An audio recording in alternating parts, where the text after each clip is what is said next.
Halo, sekarang kami berada di Watu Kodok, Wonosari, Kebumen.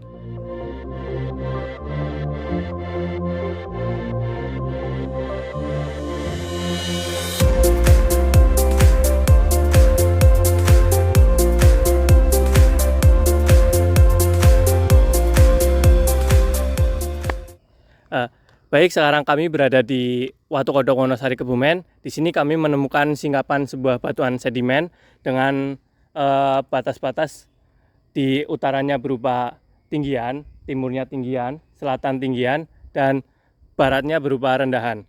Kemudian morfologi yang ada pada batuan ini adalah batuan sedimen dengan struktur perlapisan dan ukuran butir fine sand hingga very fine sand dengan ukuran 1/4 sampai dengan 1/16 mm.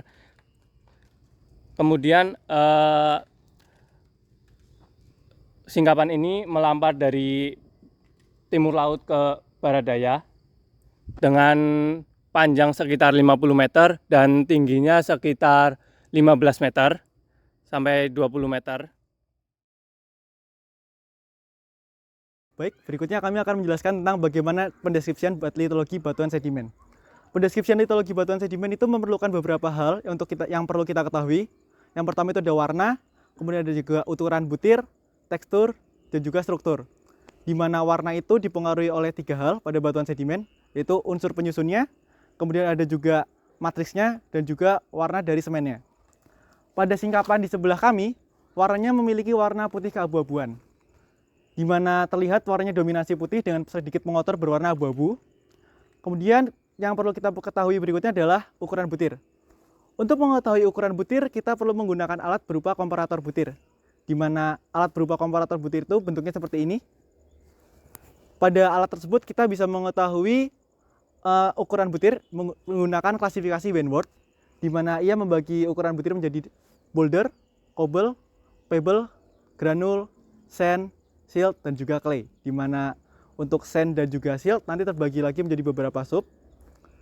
Pada singkapan sebelah kami, dia memiliki ukuran butir berkisar di antara very fine sand sampai fine sand, di mana itu ukurannya 1/16 hingga 1/4 mm.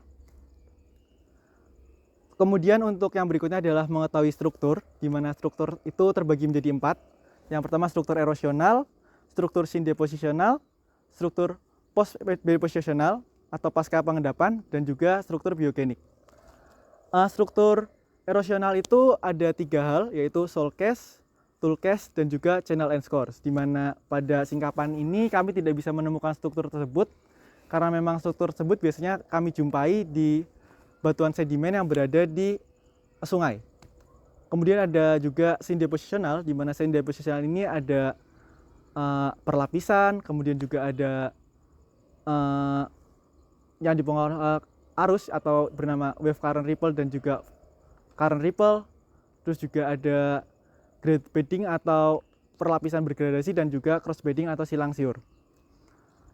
Sedikit informasi bahwa perlapisan itu seperti singkapan yang di sebelah kami, dia memiliki lapisan-lapisan dengan ketebalan lebih dari 1 cm. Kemudian juga perlapisan tersebut berbeda-beda unsur penyusunnya. Terus juga yang kalau misalkan grade bedding itu sama seperti struktur perlapisan, cuman yang membedakan adalah dia ukuran butir yang besar itu berada di bawah dan semakin ke atas itu ukuran butirnya semakin halus. Nah, grade beddingnya juga ada kebalikannya, itu reverse grade bedding, di mana dia yang paling bawah itu ukuran butirnya halus dan semakin ke atas itu ukuran butirnya semakin kasar. Dan juga ada perlapisan silang siur, di mana perlapisan silang siur itu nanti ada lapisan yang saling memotong. Jadi kalau misalkan gambarnya itu seperti arus, nanti gambarnya akan kami sajikan di sebelah kami supaya teman-teman bisa lebih terbayang atau bisa lebih tergambarkan lah mengenai bagaimana sih struktur-struktur tersebut. Yang ketiga ada struktur post depositional, di mana struktur post depositional itu ada struktur float case atau struktur pembebanan, di mana itu nanti akan berkorelasi dengan struktur flame structure atau lidah api. Terus juga ada struktur berupa mud crack, di mana beberapa tidak bisa kami temukan, tapi jika kami lihat di bawah kami ada beberapa struktur mud crack. Terus juga ada struktur lain berupa slump, di mana dia ada sedikit terlipat struktur tersebut. Terus yang keempat adalah struktur biogenik, di mana struktur biogenik ini ada 3, yaitu track, trails, dan juga burrow. Di mana track itu bekas penjajakan atau bekas tapak dari sisa makhluk hidup yang ada di masa lampau. Kalau trail itu bekas seretan, dan burrow itu bekas penggalian atau pengeboran. Itu biasanya kami jumpai juga di lapisan batuan sedimen yang berada di sungai. Baik, itu mengenai struktur, ukuran, dan juga warna. Berikutnya adalah mengenai tekstur.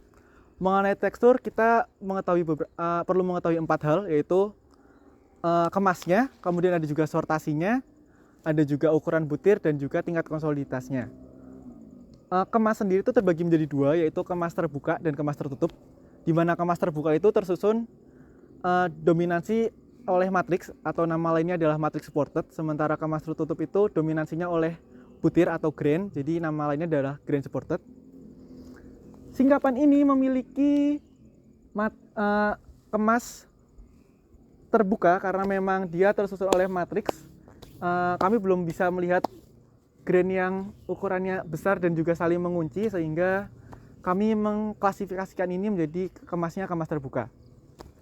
Yang kedua ada sortasi, di mana sortasi itu terbagi antara sortasi sedang, sortasi rendah, dan juga buruk, di mana semakin buruk sortasinya maka ukuran butirnya itu semakin beragam, dan semakin bagus ukuran sortasinya maka ukuran butirnya semakin seragam. Bisa dilihat karena memang tadi juga kita belum bisa menemukan butir-butir yang berukuran besar dan juga saling mengunci, jadi kemungkinan ini masih tersusun oleh matriks-matriks, sehingga kami mengklasifikasikan ini menjadi sortasinya sortasi baik dan ukurannya didominasi ukuran matriks. Yang ketiga adalah bentuk butir. Bentuk butir kami perlu kaca alat berupa loop, di mana kita perlu melihat matriks-matriks yang kecil-kecil ini kira-kira seperti apa sih bentuknya. Nanti setelah kita mengetahui bentuknya, kita pasangkan itu dengan klasifikasi Krumben, yaitu pada tahun Krumben 1953, yang membagi menjadi very angular, juga rounded, sub-rounded, dan very rounded. Kami belum bisa melihat ini, tapi jika kami lihat sekilas, mungkin ini ukurannya rounded sampai sub-rounded.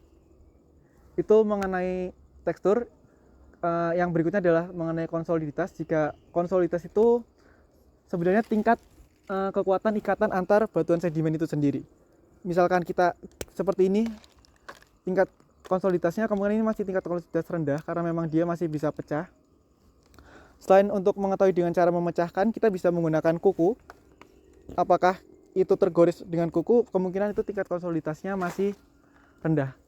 Tapi apabila kita masih tidak bisa menggoresnya dengan kuku, dan juga apabila kita seperti ini tekan-tekan tidak mengalami retakan-retakan atau tidak pecah, kemungkinan tingkat konsoliditasnya sudah tingkat konsoliditas tinggi atau sudah bagus. Itu mengenai bagaimana cara pendeskripsian litologi batuan sedimen. Potensi tebing yang kami temui ini mungkin untuk potensi positifnya kita bisa menggunakan ini sebagai area pertambangan, juga sebagai lokasi belajar geologi atau geostudy area, dan juga geosite area, karena memang ini menurut kami singkapan yang sangat bagus untuk dipelajari karena memang terdapat beberapa struktur yang sangat variatif dan juga perlapisan ini masih kelihatan. Jadi untuk saya ini menurut saya memudahkan untuk melihat perlapisan itu. Kemudian untuk potensi negatifnya kemungkinan adalah adanya rockfall atau tanah longsor, karena memang area ini merupakan area sesar atau zona sesar yang termasuk zona lemah. Terlihat di bawah kami juga banyak sekali runtuhan-runtuhan dari batuan-batuan yang di atas. Terus juga beberapa waktu yang lalu, waktu melakukan field trip geologi struktur, kami menjumpai beberapa rockfall yang terjadi. Jadinya memang rockfall ini kami rasa memang menjadi potensi negatif dari tebing yang ada di samping kami ini.